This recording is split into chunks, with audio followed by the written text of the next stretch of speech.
What if I told you that you could uncover a piece of ancient history? That you could hold something in your hand that hasn't seen the light of day for literally millions of years?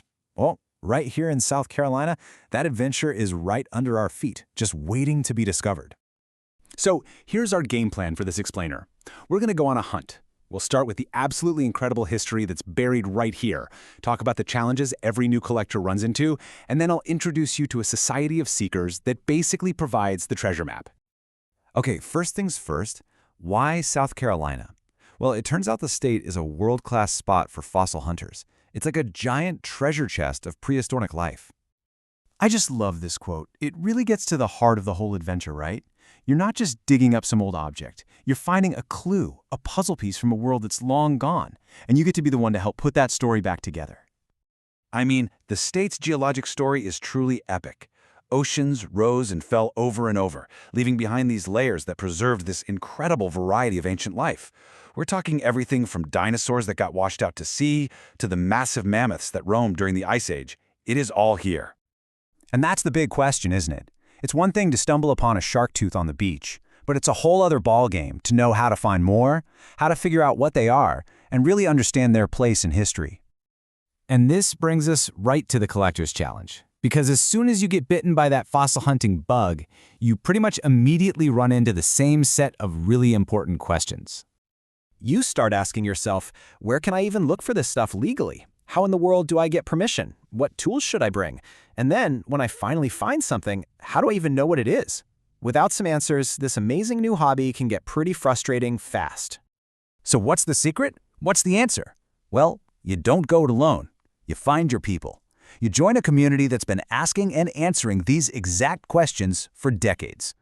And this is precisely why the Columbia Gem and Mineral Society exists. It's a nonprofit educational group, and it's totally driven by a shared passion for exploring all of this cool stuff, from geology and paleontology to the lapidary arts, which is the incredible art of cutting and polishing stones. Okay, a quick but super important heads up. We're pulling information from newsletters that go back several years, so things like meeting spots and event details can definitely change. Your absolute best bet for the most current, up-to-date information is to visit their official website, cgms.rocks. So how does the Society actually help you get out into the field and start finding things? Well, this is where the adventure really kicks into high gear. I mean, just look at the difference here.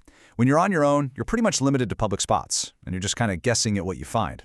But with the Society, you get access to exclusive field trips. We're talking private quarries and mines that you'd never get into otherwise. Plus, you get a whole community of seasoned members who are happy to share what they know. And the learning never stops thanks to their monthly meetings. You get to hear from experts like biologist Ron All, that's pronounced Ron A-L-L, talk about fossil plants, or watch a master craftsman give a live demo on stone carving. It's a chance to go way deeper than just picking things up off the ground. And when it's time to head out on a field trip, the Society makes sure you're totally prepared. They'll give you the rundown on all the essentials, your basic digging tools, the right safety gear to wear, and even how to wrap up those delicate fossils so they actually make it home in one piece. And the variety of these trips is just awesome. I mean, one month you might be kayaking down a coastal river, searching for giant shark teeth, and the next you could be digging for ancient plant fossils from the Carboniferous period, or even prospecting for beautiful gems like amethyst, rubies, and sapphires. All of this passion for collecting, for learning, and for creating, it all comes together once a year for this absolutely massive celebration of the earth sciences. And when I say massive, I mean it. This annual show is a huge deal. Every November, it draws a crowd of over 1,200 enthusiasts from all over the region. It's an event you really don't want to miss. And the show itself is this totally immersive experience. You can literally pick out a geode and watch them cut it open right in front of you. They have a special salted mine where kids can dig for their own treasures.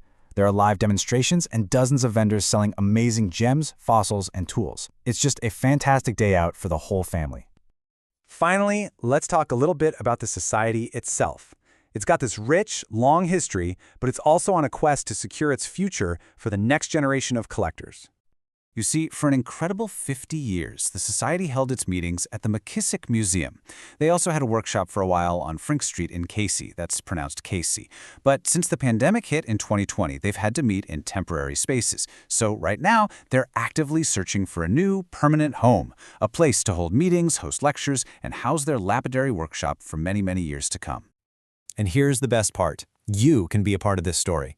Whether you want to become a full-fledged member, just drop in for a monthly meeting to check it out, or experience the buzz of the annual show, the door is wide open.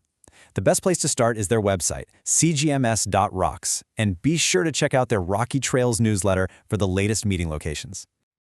The ancient past of South Carolina is out there, just waiting, preserved in stone and sand. The only question left is, what incredible piece of history will you be the very first person to see in millions of years?